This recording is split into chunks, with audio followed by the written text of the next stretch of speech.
Oui, je vais rester également dans le domaine viticole. Vous accompagnez à l'export la filière viticole pour un chiffre d'affaires d'à peu près 6 milliards d'euros. Ces exportations fluctuent. Je trouve que les méthodes que vous développez restent relativement classiques, c'est-à-dire un accompagnement individuel et des manifestations à l'étranger par des salons et par des expositions. Pensez-vous que ces démarches de prospection sont suffisamment efficaces, notamment pour concourir, comme on vient de le dire, les pays émergents, les marchés émergents de la Chine et de l'Inde?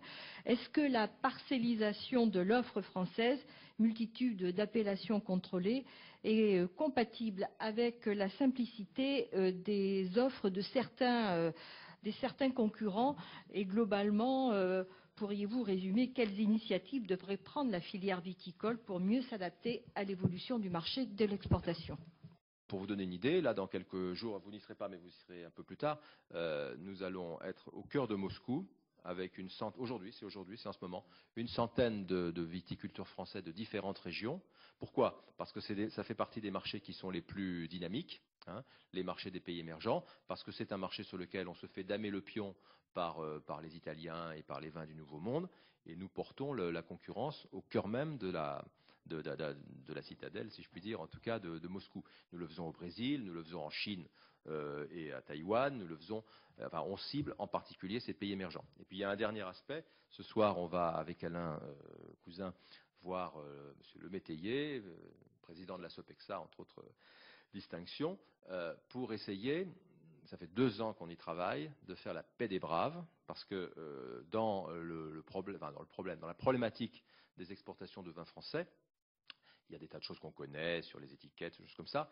Il y a aussi le fait qu'en termes d'image, on n'a pas su renouveler par rapport à des nouveaux consommateurs ou à des anciens consommateurs. Je pense par exemple à la Grande-Bretagne, on n'a pas su renouveler notre image. À côté de ça, la communication des Espagnols, la communication des Chiliens, la communication des Sud-Africains est excellente. Ils arrivent à faire du marketing et à donner envie à des gens qui n'ont pas la culture du classement des vins de Bordeaux, parce que même en France, il y en a de moins en moins, l'envie d'acheter ces produits-là parce que c'est basique, on sait ce qu'on va trouver et il y a un rapport qualité-prix constant. Bon.